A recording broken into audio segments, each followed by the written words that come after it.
for dessert this week. Going to talk about the Wallabies squad. Eddie Jones announced his first Wallabies squad of 2023. Well, his first Wallabies squad since 2004, 5? I forget last year.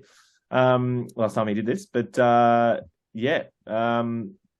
very exciting. A lot of contentious picks, and for me, the main thing I'll just say, I just love he's a headline generator, Eddie. He's just here to get everyone talking, and I'm here for it. I absolutely love that. So, Harry, do you want to take us through just some of the players, the rehab group, some players not considered to be joined, like the footnotes along with this Wallaby squad announcement? And also, can you chuck the slide up on the screen, please? Because we, of course, if you're following us along on YouTube, you can see our some of our graphics. Yeah, I am suspicious that this Wallaby squad isn't actually going to meet. It's actually just like a presser just to try and get some more headlines. But as you said, there are a few players that have been listed that are kind of on the outskirts of this squad. So those ones for the Wallaby squad, you've got the rehab group: Angus Bell, Rob Leota, and Taniela Tupou, Tongan Thor. And the overseas-based players to join are Richie Arnold, Tom Panks, Quade Cooper, Bernard Foley, Marika Cotton-Bepti, Samu Karevi, and Will Skelton. And just to clarify, that he is Richie Arnold, who has been talked up after this selection came out, because Eddie Jones felt he needed to clarify that this was not a typo. Rory Arnold, he said, was out making trucks for Hino trucks. Sorry? Hino trucks for the the Hino Dolphins. That's right. Because they're not playing after their team pulled out of the competition because of a disciplinary issue. Eddie came out and said that he's out making Hino trucks, and we don't pick players that are making Hino trucks. We pick players that are playing rugby.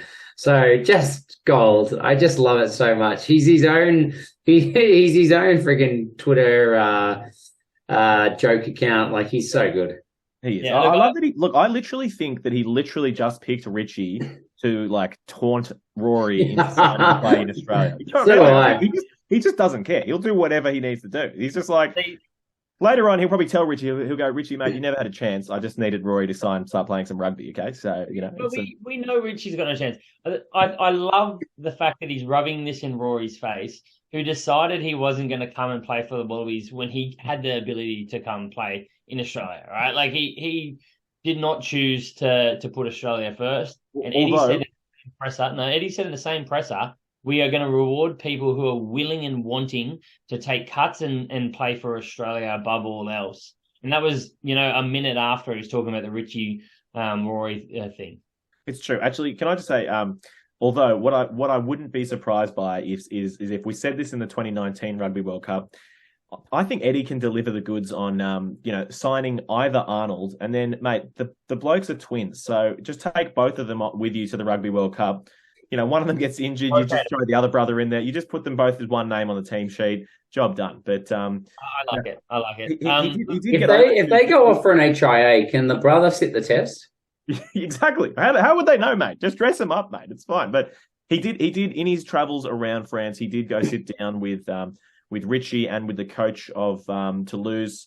I didn't actually realise both the Arnold brothers played together at Toulouse. They actually won the championship there together. They were both the locks. So I actually would love to go back and watch some of that. But he was saying, he's speaking to the coach of Toulouse and saying they really build the pack around Richie Arnold. I thought that might be, him getting a little carried away. I love these stories that Eddie's coming up with. But God, he gets around. He apparently in his podcast the other day, he was having coffee with Gauthier, the French coach. I don't know how he's lined that up as well, but he's all over. And he was at an AFL game and stuff as well. Look, I think one thing that needs to be said out of this is barely a Wallaby squad. I appreciate that he's come out and said all of these guys are in contention when he's been asked. Mate, any fucking person that's playing rugby in Australia is almost in contention. It's a mute point that, it's pointless to say. He is putting the boot up people's asses. He is giving, a reward to certain players, and he's wanting to have a closer look at other individual players. So this squad, take it with a grain of salt. But it is very Eddie. It is very, very Eddie. And people are reading into it saying how the Wallabies going to play, and they don't need Gordon or Tate because they want to have a big boot and, a solid pass at halfback. And people are reading too deep into this. He is wanting to see certain players and reward people. Not considered due to injury was Folau Fainga'a, Tom Liner, Alex Murphy, Hunter Paisami, Matt Phillip, and Isaac Rodder, just to put those names out there. Now, we've talked a little bit about the fact that Eddie's trying to put the boot up a few people, maybe rather than them actually being out of the picture. Who do you guys think fall into that category, Kagi? Of putting the boot up them? Oh, well, clearly, I mean, Tate McDermott, Harry Wilson, straight off the bat. Wallaceo. Yeah. How do you put a boot up Harry Wilson when he's been playing out of his skin? I agree.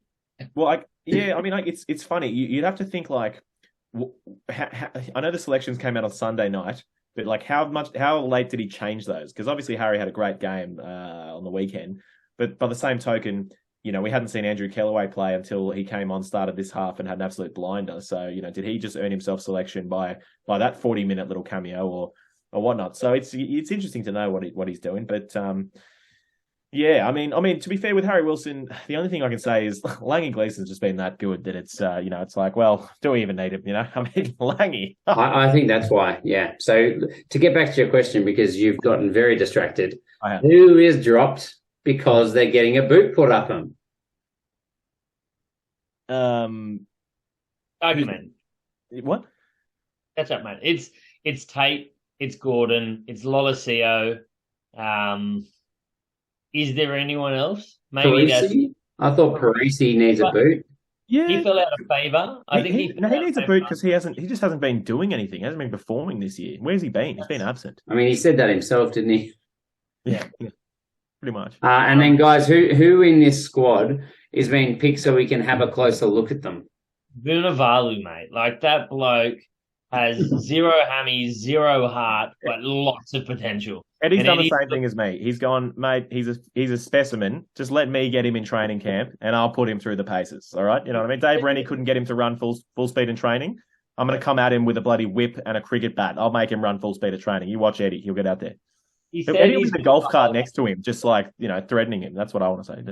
And then I thought Fluke as well, considering that, you know, Eddie's big on his cohesion. He picked Josh Fluke, who's been in fantastic form, but there's no other Reds backs. I know there's Pataya and Vunivalu, and we all know Vunivalu is not going to get a run. So there's literally one Reds player that's in contention for the 23.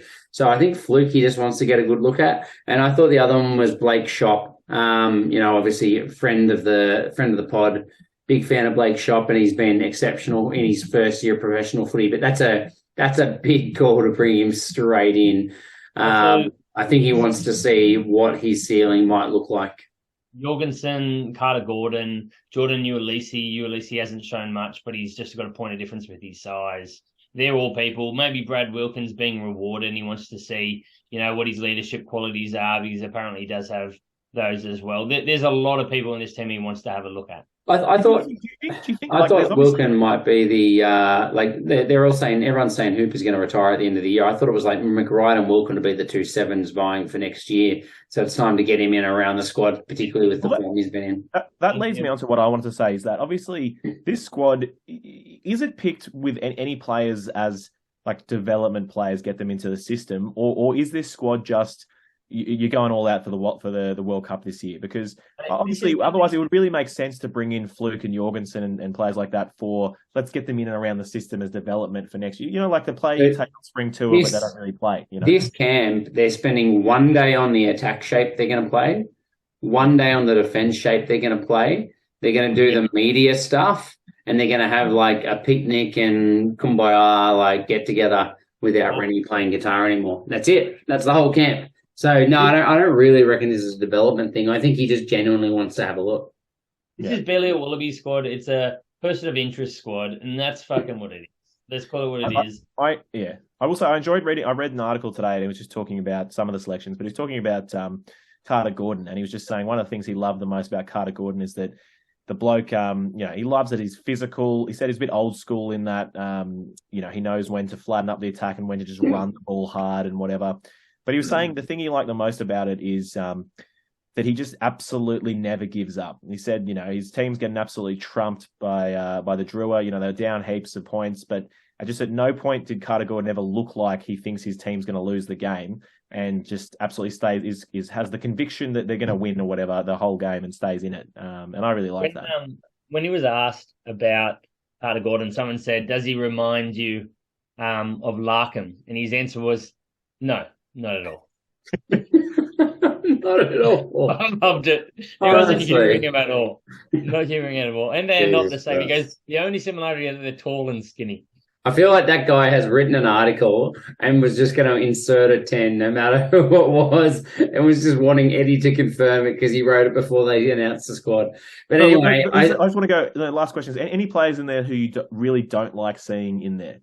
Ulysses Vunivalu was, for Miners, probably, was Ned Hannigan in there? I don't know, just like... Oh, fuck it, mate. Hannigan's not bad. Everyone shits on the bloke and he does pretty good. They can all fuck off. Hannigan deserves it. He got thrown in there too young. People shit on him still, even though he plays well. I think everyone that thinks Hannigan sucks, they don't know what they're fucking talking about. They can shut up. Yeah, but I mean, we all know that Cargie's here for his shit takes. So, Eddie Flanagan, mate. Get him out of there. Thank you. Give me a proper player. And another thing is, they've already got a photo of Jorgensen in the Wallabies jersey, mate. How long ago did they take that photo?